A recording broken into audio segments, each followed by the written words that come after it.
इसका कोई वीडियो है जिसको देख करके लोग अपने आप को वो क्रिया कर सके और अपने बीमारियों से बचाव पा सके? नहीं, सुदर्शन क्रिया को तो कोई ऐसा वीडियो नहीं होता।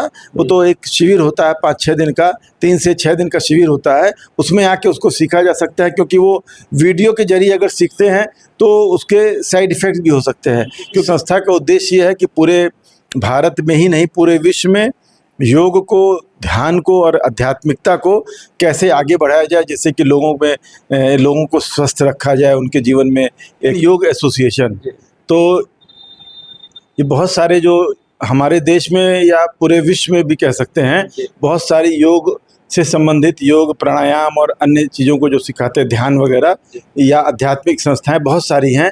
तो ये सब जनपद का कोऑर्डिनेटर बनाया गया। नियमित रूप से क्या ये प्रोग्राम योगा का यहाँ पे कोई चालू होगा?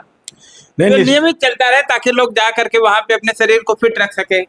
निश्चित रूप से हम लोग ऐसा प्रयास करेंगे कि रोज़मर्रा हम इसको डेली रूटीन में, तो हम लोग प्रचार प्रसार तो करते ही हैं, लोगों को समय समय पे जहाँ भी संभव हो पाता है तो कार्यक्रम तो करते ही रहते हैं। लेकिन निश्चित रूप से अब चूँकि अब इंडियन योग एसोसिएशन का जिला कोऑर्डिनेटर बनाया गया है, तो हम लोग प्रयास करेंगे इसके माध्यम से। और साथ में आर्ट ऑफ लिविंग फाउंडेशन तो है ही है, और जनपद की अन्य जो योग से संबंधित संस्थाएं, सबके साथ मिल के हम लोग काम करेंगे ऐसा कुछ की, जिससे कि लोगों को रोज। नमस्कार, आप देख रहे हैं SMT न्यूज़ 24 और मैं हूँ शैलेंद्र मणि त्रिपाठी। हमारे साथ अमित जैन जी बैठे हुए हैं और ये लगातार सामाजिक कार्य करते हैं और इन्हें जनपद का योगा का कोऑर्डिनेटर बनाया गया है। तो हम इनसे जानेंगे कि ये योगा का कोऑर्डिनेटर जो बनाया गया है किस उद्देश्य से बनाया गया है, क्या लगता है आपको? एक्चुअली ये एक संस्था है, बहुत प्रतिष्ठित संस्था है भारतवर्ष की, इंडियन योग एसोसिएशन। तो ये बहुत सारे जो हमारे देश में या पूरे विश्व में भी कह सकते हैं, बहुत सारी योग से संबंधित योग, प्राणायाम और अन्य चीज़ों को जो सिखाते हैं, ध्यान वगैरह या आध्यात्मिक संस्थाएं बहुत सारी हैं। तो ये सभी के इसके चेयरमैन हैं श्री श्री रविशंकर जी, जो आर्ट ऑफ लिविंग के संस्थापक भी हैं। तो उनके नेतृत्व में बहुत सारी जो संस्थाएं हैं, तो उन्होंने मिलके उनके सभी जो भी प्रमुख व्यक्ति हैं, प्रमुख जो भी उसके अध्यक्ष भी कह सकते हैं या चेयरमैन कह सकते हैं, या जो उनके संस्थापक वगैरह, वो सभी इसके सदस्य हैं। और इस संस्था का उद्देश्य ये है कि पूरे भारत में ही नहीं, पूरे विश्व में योग को, ध्यान को और आध्यात्मिकता को कैसे आगे बढ़ाया जाए, जिससे कि लोगों को स्वस्थ रखा जाए, उनके जीवन में एक मुस्कान रखा जाए उनको, और उनके आध्यात्मिक उन्नति में जो आगे मतलब उनको बढ़ावा मिले। अमित जी, अब आपको जनपद का कोऑर्डिनेटर बनाया गया है, तो अब आप इसको लेकर के आगे किस तरह से योग को बढ़ाएंगे? हम लोग तो वैसे भी, क्योंकि मैं यहाँ पे आर्ट ऑफ लिविंग, बहुत प्रतिष्ठित संस्था आर्ट ऑफ लिविंग फाउंडेशन, उसका प्रशिक्षक भी हूँ। तो हम लोग पिछले 20 वर्षों से इस जनपद में योग से संबंधित बहुत सारे कार्यक्रम, जो हमारे हैप्पीनेस प्रोग्राम होता है, जिसमें सांसों की एक बहुत ही असरदार प्रक्रिया, सुदर्शन क्रिया भी सिखाते हैं हम लोग। तो उसके क्षेत्र में हम लोग पिछले 20 सालों में यहाँ पे जनपद में के विभिन्न क्षेत्रों में काम कर ही रहे हैं। इसमें महुली भी है, धनघटा भी है, मेहदावल में भी काम किया है, और खैलाबाद में तो कर ही रहे हैं, मगहर में भी और हैसर में भी। इस तरीके से अलग अलग जनपद के विभिन्न हिस्सों में हम लोग पहले से ही काम कर रहे हैं। और चूँकि अभी मुझे इसका जिला कोऑर्डिनेटर नियुक्त किया गया है, तो निश्चित रूप से हम इसको और भी आगे ले जाएंगे, योग को। और आजकल का खान पान जो है, देखा जा रहा है कि खान पान लोग केमिकल युक्त चीज़ें ज़्यादा खा रहे हैं, इससे बीमारियां बढ़ रही हैं। और जैसा लोगों में जानकारियां हैं कि योग से काफ़ी बीमारियों को रिलीफ दिया जा सकता है, तो अब आपको जनपद का कोऑर्डिनेटर बनाया गया। नियमित रूप से क्या ये प्रोग्राम योगा का यहाँ पे कोई चालू होगा? नहीं, नियमित चलता रहे ताकि लोग जा करके वहाँ पे अपने शरीर को फिट रख सके। निश्चित रूप से हम लोग ऐसा प्रयास करेंगे कि रोज़मर्रा हम इसको डेली रूटीन में, तो हम लोग प्रचार प्रसार तो करते ही हैं, लोगों को समय समय पे जहाँ भी संभव हो पाता है तो कार्यक्रम तो करते ही रहते हैं। लेकिन निश्चित रूप से अब चूँकि अब इंडियन योग एसोसिएशन का जिला कोऑर्डिनेटर बनाया गया है, तो हम लोग प्रयास करेंगे इसके माध्यम से।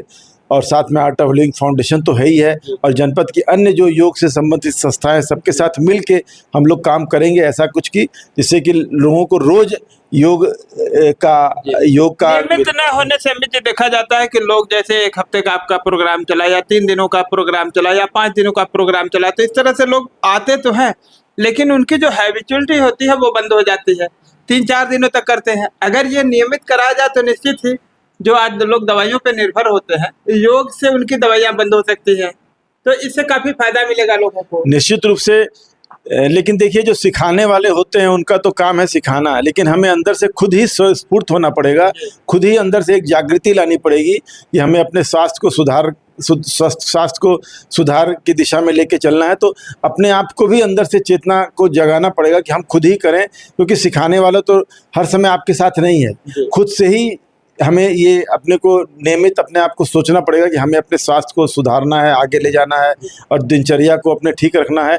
तो सिखाने को तो आदमी सिखाएगा, फिर वो चला जाएगा, 1 घंटे सिखाएगा, उसके बाद रोज़ भी सिखा सकता है, लेकिन जब तक आप उसको अपने जीवन में नहीं उतारेंगे रोज़ की ज़िंदगी में, तो आप आगे आगे अपने स्वास्थ्य को ठीक नहीं रख पाएंगे। सही कह रहे हैं। बहरहाल अमित जी ये बताइए, जैसे बहुत सारी बीमारियां आजकल, शुगर बहुत ज़्यादा लोगों को हो रहा है, ब्लड प्रेशर की समस्या है, या कभी कभी अटैक की समस्या आती है, तो इन सबों के बचाव के लिए किस प्रकार का लोग योग करें जिससे इससे बचाव मिल सके?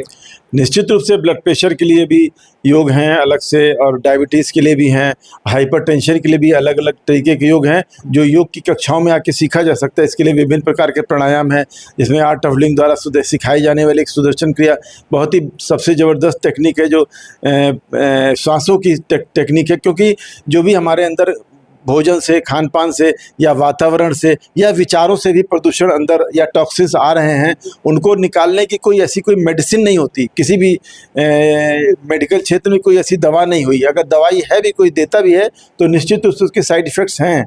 तो अगर हम रोज़ अपनी रोज़मर्रा की ज़िंदगी में श्वासों की प्रक्रियाएँ करें, जिसमें नाड़ी शोधन प्राणायाम है, या भस्त्रिका प्राणायाम है, या ये हम लोग शीतली प्राणायाम कर सकते हैं, और भ्रामरी प्राणायाम कर सकते हैं। और इसके अलावा सबसे ज़रूरी जो है सुदर्शन क्रिया, जो सांसों की सबसे अच्छी तकनीक है, जो अंदर से पूरे तनाव को निकालती है, और पूरी तरह से आप जब करते हैं तो एकदम उसके बाद करने के बाद जैसे फ्रेश महसूस करते हैं। इसके अलावा ध्यान को भी अपने जीवन में, मेडिटेशन को भी उतारे, तो निश्चित रूप से हमें डायबिटीज़, हाइपरटेंशन और ब्लड प्रेशर, इन सारी बीमारियों से छुटकारा मिल सकता है।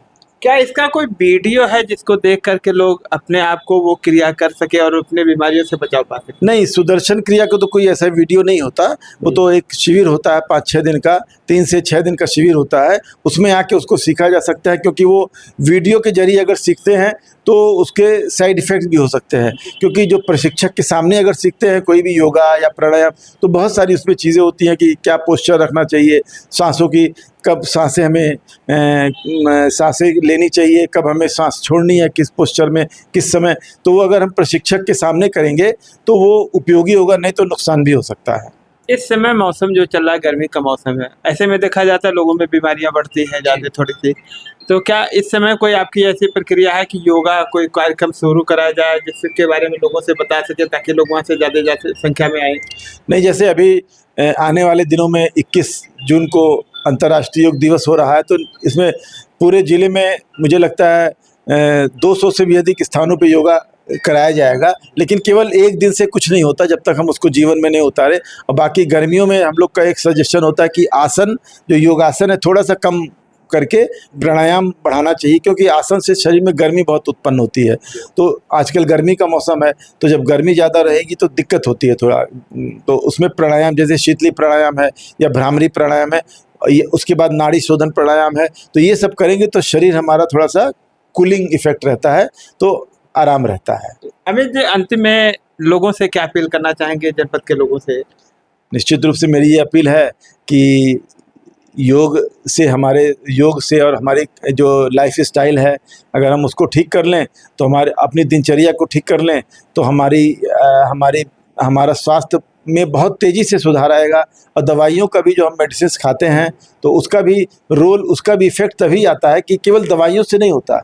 दवाइयों के साथ हमें अपना डेली रूटीन, अपना डाइट, खान पान और अपनी लाइफ स्टाइल को भी सुधारना पड़ेगा। उससे ही हम स्वस्थ रह सकते हैं। और आने वाली 21 जून को अभी जो है पूरे विश्व में मनाया जा रहा है योगा दिवस। जहाँ भी आपको अलग अलग जगहों पे, आपके जहाँ भी नज़दीक योगा हो रहा हो, तो उसमें ज़रूर हिस्सा लें। और केवल हिस्सा ही ना लें, अपने लोगों को भी ले जाएं, अपने दोस्तों को, अपने परिवार के लोगों को भी ले जाएं, और उसको आगे भी वहाँ जो सीखा उसको अपनी लाइफ का करके अपने अगल बगल के लोगों को भी जागरूक करें और उसको अपनी ज़िंदगी का हिस्सा बनाएं। तभी आप स्वस्थ भी रह सकते हैं। केवल दवाइयों से काम नहीं चलने वाला है।